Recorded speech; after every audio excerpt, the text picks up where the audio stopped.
Well, on the way home on that first trip, after we had dropped our mines, we sort of took the same route, sort of back through off north and across the coast at the same place as we went in. And it was, so of course, we'd learned our lesson not to be at 1,500 feet, and we went down to about throttle and going as fast as we could, and down to about 300 or 400 feet. We crossed the coast, and by they were still shooting at us, but they were way behind us. And so we got out over the water, and as soon as we were out nicely off the coast, we climbed up to 1,500 feet, which is what we were supposed to be flying at.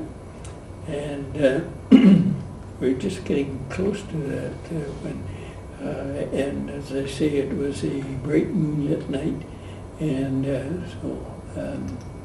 Hutch happened to look over at and here, sitting in the moon path, were 3 flak ships sitting like that in a row, and he realized the danger there, and he jammed the throttle, and we dove down, and just as we all 3 of those flak ships let fly, just a solid mass of tracer went just over our head, and but we went down, and the next thing I saw, there was a bit of wind blowing, and it was white cap, and we must have been, when we leveled out, we were probably just about 50 feet above the water and going as fast as we could. So, but they couldn't get their guns down fast enough, so we were out of range by the time if he hadn't been just looked over and saw this thing when the moon was shining, and they were sitting right in this moon path. So that was we were pretty shook up crew by the time we got home. And that was, we lost 1 aircraft that night. New Zealander pilot, Bill Barnett, and he might have been hit by, because he lost 1 engine, and lost the 2nd engine, and they ditched in the water, and his trying to get it, he got out okay all the way.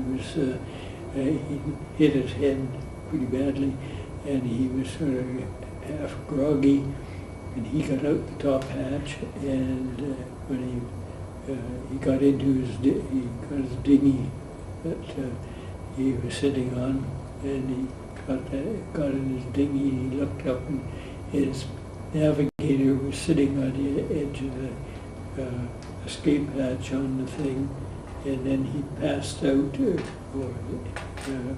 Barnett passed out. When we woke up again, the plane was gone, and so was the navigator. And they don't ever, so they don't really know whatever happened to the navigator. Then he probably died, obviously. Oh, yeah. Okay.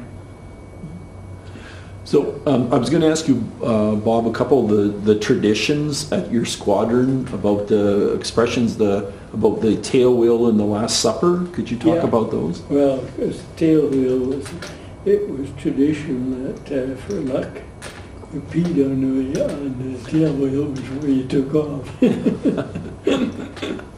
That was just, everybody did it. And the Last Supper, of course, was this, the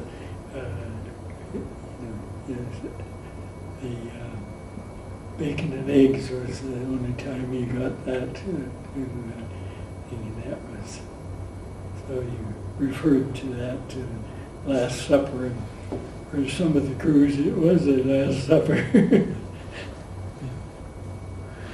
So do you remember anything about the when you find out, or how you find out the war was over? Like, how was that announced to you, or how you found out? Do you remember?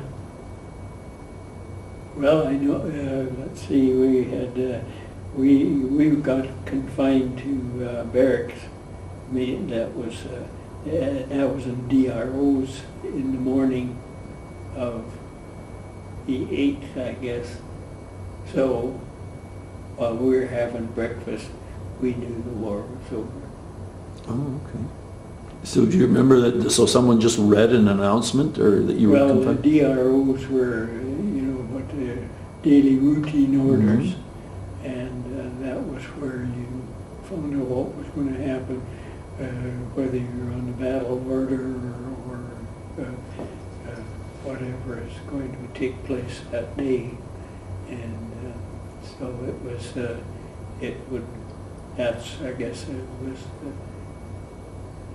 I guess that was how we found out. Do you remember, did you guys, they have a party on the base that night? Yeah. Or? We had a wild party. But I guess quite a few of the aerodromes are confined to barracks, actually. They didn't want everybody rushing into London. But, I guess London was just a madhouse, I guess. Do you remember whether they invited civilians onto the base that night? I've heard in some cases they invited civilians onto the base, like to join the party. Do you remember whether you did that? I don't recall, actually. That's all right.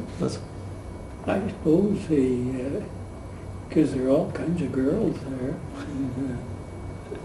Did you end up socializing while you were stationed there in Britain? I didn't ask you about your socialization in Britain, in pubs and dances, and Yeah. how was that there? Oh yeah, we had there was always lots of girls around, and especially as an officer, you had plenty of money to spend on them, and so it was. You didn't go short at all. But the thing was, it was until you got to a squadron, that was the longest period of time. Everything else, the only other time when it was you were stationed was at navigation school for any length of time, and that was about 4.5 months. Sort of before 4.5 to 5 months, and the thing was, you did a lot of night flying and stuff like that, so that it was a pretty they didn't. I guess they tried to sort of leave Saturday nights open, and but. The rest of the time, the courses were they were really pushing you, and we didn't have an awful lot of time to get into a long-term relationship. There was one girl when we were on the squadron, and she was one of the waitresses in the officers' mess. I think that could have developed into something, but the war ended, and that was it. So, do you have any other, before we get to the war ending, or is there any other things that any other good memories or anything that you kind of recall, or anything, or even not so good memories, but things that you recall about your wartime experience?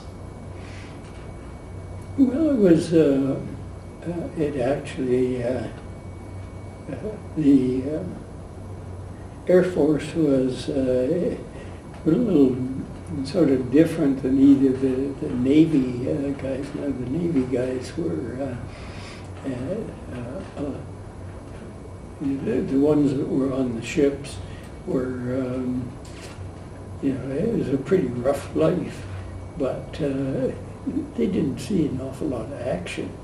You know, if they ran into a wolf pack or something, you know, or a couple of days, it'd be pretty, but they only, you see, the Canadian Navy had about a maximum of 100,000 in the Navy, and about 17,000, I think, were girls. So they never went to sea. They were just shore people, and it was just the shipborne ones, but they were, as I say, I don't know, I wouldn't want to be in one of those bloody Corvettes. Jesus, they were they just about to go into a tailspin when they said they were so they would roll on wet grass. And of course, the Army, they had long periods of inaction, but when they were during the invasion and through that period, they sure earned their pay. But our as air crew, the ground crew, of course, were fairly safe. You know, they were, I suppose, in the Battle of Britain, of course, the airfields were being raided regularly, but so that was, but for the most part, it was a fairly safe job. Air crew, of course, was it was sort of like a gentleman's war. You had good quarters usually. It might be just Nissen huts, but if you had a good batman, he would look after like 8 guys in a Nissen hut, and he'd shine your shoes, shine your buttons. And, oh. Did you have your own individual Batman, or would it be shared? Shared. Shared. Oh. Okay. Usually, and in some of the training camps, you had, some of the WAFs would be Batman, and they'd keep your trousers pressed, and so, and when you went out on a mission, you know, you might go out once, and maybe it might be 3 or 4 days before the weather turned good enough that so you went out and did your thing, and if you survived, you came back and you got a good meal and a warm bed to go to. Yeah. And so it was, and then of course if you weren't on the battle order, you go down to the local pub and get drunk. So when the war ended, then did you volunteer to go to the Pacific? Yes. So could you talk a little bit about that, or about the war ending and how you got home? And well, it was after the E-Day, of course, we had, and that was the time there was a Canadian federal election, and they sent all the Canadians that were in 5 group, or at least a lot of us anyway, and they sent us down to London and took a crash course on how to run an election. And so I got sent up to Linton-on-Ouse, which was just outside of York.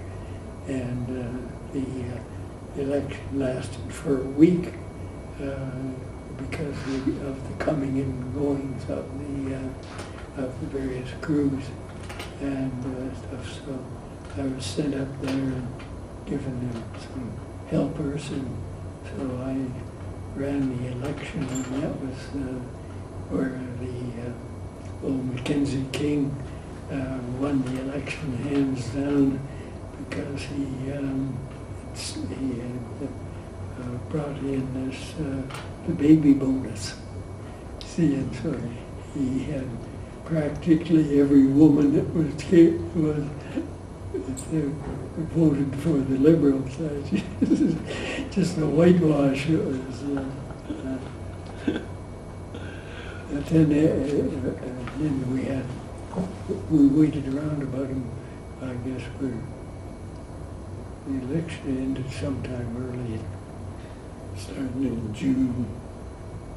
It was right over June, July, then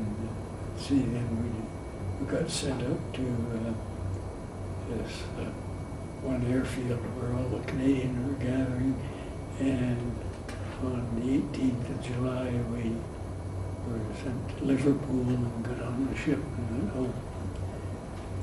And so after, we were given a month's leave when we got back to Canada, and that was, I was due to be back in Yarmouth, Nova Scotia, and I would have been on Cliff Black's squadron in Yarmouth, and but of course the war ended in the middle of August, so and I decided that time to go to university, take my veterans credits. I think that was the best gratuity. There were sort of three main things that you could do if you were a farm boy and you wanted to go back farming. I think you got title freed 160 acres and enough money to get machinery and seed and stuff like that. That would be a fair bit. The university was for every month that you served, whether it was in training or actual combat, for every month that you had served, you got a month of free university and a $60 a month thing to help pay your thing. And your tuition was paid, and enough money for your books and stuff like that. So now, if you're a married man, I think you got about $80 a month, and for each, if you had children, you got the maximum was $108 a month if you're married with children. So that was good, and an awful lot, probably, of the air crew, because of course they were, most of them, some of them had some university, and before they joined up, and others had at least had a grade 12, so they could go straight to university. And that was like at the University of Alberta at the end of the war, probably there were probably 1,500 students, civilian students. And by the time the 4 years, first 4 years were up, the registration was up to 6,500. the big building things. Mhm. Most of the buildings were temporary, just nuts and things like that. But it was, that was probably the best thing. And we came out of it with a degree, and everybody got a job. Mm. Just people are, well, of course, here in Alberta it was a little different than a lot of places. The oil boom had started, and in the final year of university, every oil company in the country was, their chief geologists and engineers were being hired just on spec. And what was your degree in, Bob? Geology. Okay. So, and you went to the University of Alberta. Yeah. Oh, okay, that's good. And what do you remember about what year you would have graduated? Or 50. 1950. Oh, okay. So, did you want to speak a little bit just about some of your what medals that you would have received, and what your pins are significant on? Well, this was my observer's thing. That's a Navigator Bombardier, and the other is my Pathfinder badge, and the other one is the mosquito, model of a mosquito, and this one was if you fought for over 2 months. This one was the France-Germany, the 3945 star. The second one was the France-Germany.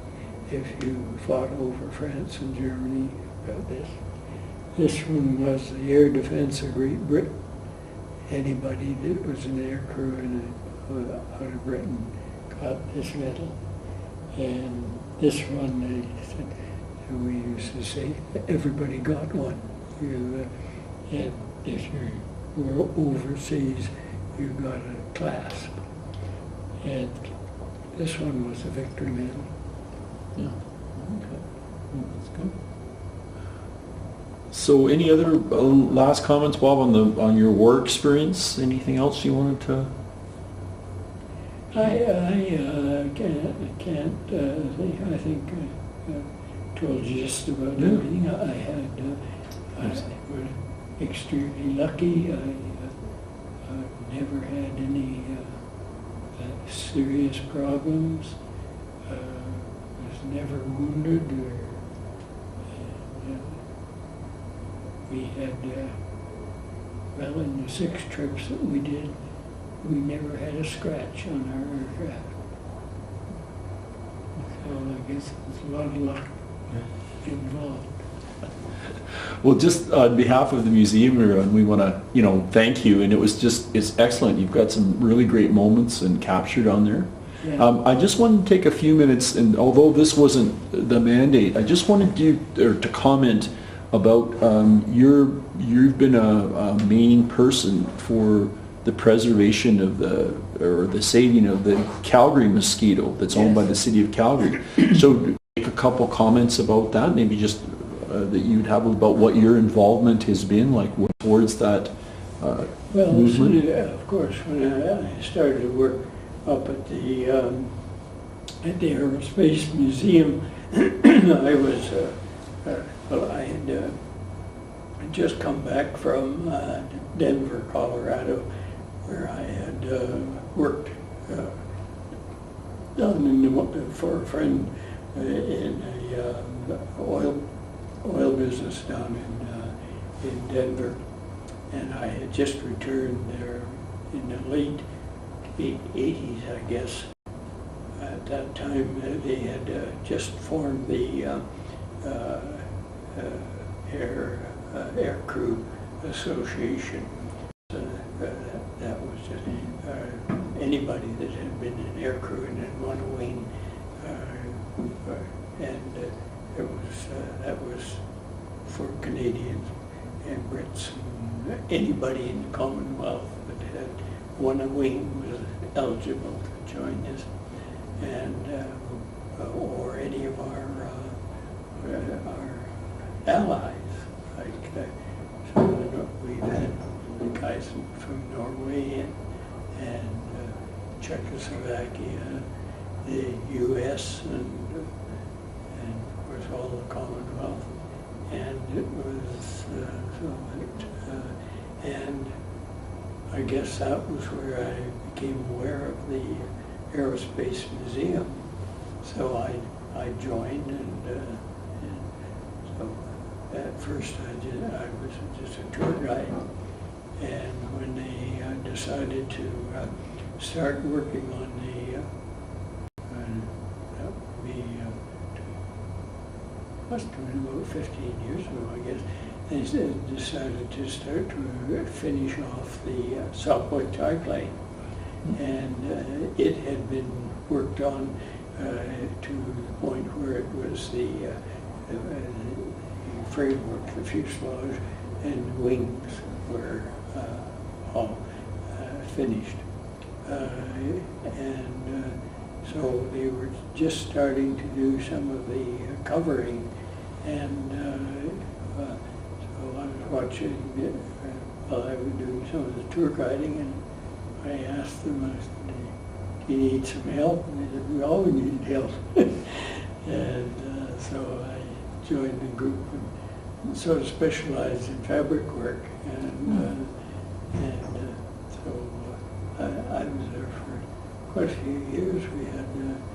We must have done probably restored about 7 or 8 aircraft. The Tiger Moth, the Southwest triplane, Expediter, Nansen, a couple of civilian aircraft, a Vampire, a Sabre, and an Oster.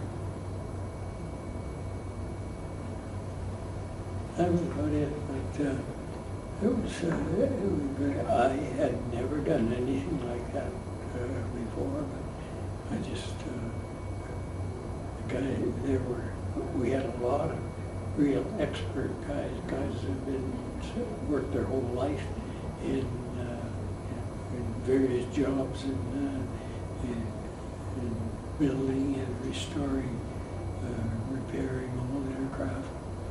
And so it was, you just listened to them and did what they told you to do, and you just learned on the job. So that was I really enjoyed that. And then, of course, it was, while that went on, there was a couple of attempts to sell the Mosquito and the Hurricane that they had belonging to the city, and they came very close to losing those 2 aircraft, but we managed to stop the sale of it, and got the city for a while was just completely unaware of what they had. All these aircraft were sitting around in various places and things, and we weren't really interested at all until we just kept hammering at them, and every time they'd be a chance where they might be going to trade them off or something. They traded off a number of good aircraft. Like we had, at one time we had 2 Hurricanes, and they loaned one to the Regina Museum. They turned around and sold it to Britain. And so that's gone. We had a helicopter that got sold out to somewhere out in BC. And a number of them but at any rate, there was two or three of us that were working out.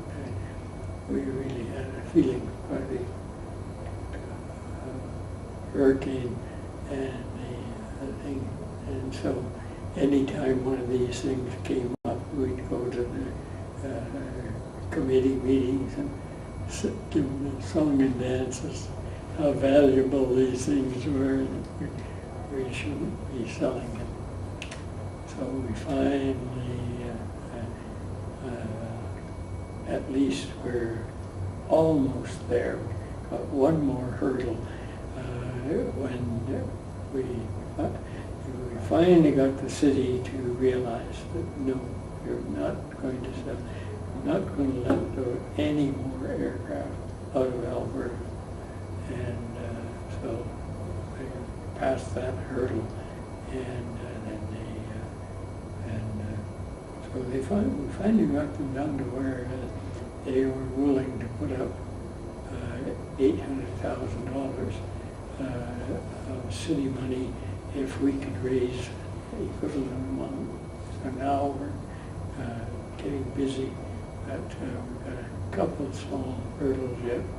We can't really start going after some of the oil companies and stuff like that for this $800,000 because we don't know whether, because there's the Aerospace Museum is going to put in a bid, and there'll be about 6 people in a bid. So it's our group here, the Mosquito Society, we think we've got the best chance because we've sold probably 400, I think we got 420 members now. So that's the biggest group and they're all Calgarians, so we think we've got a pretty good shot at it. And we've been the most vociferous in making sure that it hasn't got sold out from them. So we still have a couple hurdles to go, but I don't know. Yeah, and I know, Bob, you've been you've manned a number of displays, for example, and I know you've spoken a number of times, so you've been a significant person in that movement. So that's why I just thought it was worthwhile, given the little snapshot in time where we're waiting to see how these proposals will go in the city, and no one knows. I just thought it's a good time to kind of get that recorded about the layout. So. Was there anything else you wanted to say about the Mosquito Society or your work with that? No, I don't think so. I think we've raised quite a bit of money already, just from memberships and stuff like that. So it's we've got a pretty strong group, and now we're working with. We've signed a deal with Nanton, and they've got the facilities. When we first started on trying to get this thing off the ground, we would have we had a real good group of restoring people at the Aerospace Museum, but gradually things changed, and there was instead of being mainly a restoration department, they were trying to be kind of an education and they had hired a lot of help. The last figure that I saw a couple years ago was they had an income, including some money from the city, $405,000, and $282,000 was in salaries and benefits for the employees. We had something like eight employees, and a museum. Because by the time we paid the rent and the heating and for that big hangar up at the airport, there was no money left for restoration. And so the restoration department folded. No, we know that they're going to put in a bid on it. It's what they're after is the $800,000 from the city. But at any rate, it's they haven't got it, and they don't have. Well, they've lost all of their, or probably there's only 2 guys from the original thing, and I don't know just how, whether they'll ever get it on. I don't think they won't be able to do it. Well, that'll be see the future, but I'm sure that, you know, I think it must be exciting for you to see at least some steps forward and maybe see a mosquito here in Calgary that's actually put back together. Yeah. That's pretty exciting. Yeah. So. Yeah. But anyway, thank you so much for your time. Okay. I'm going to close this off.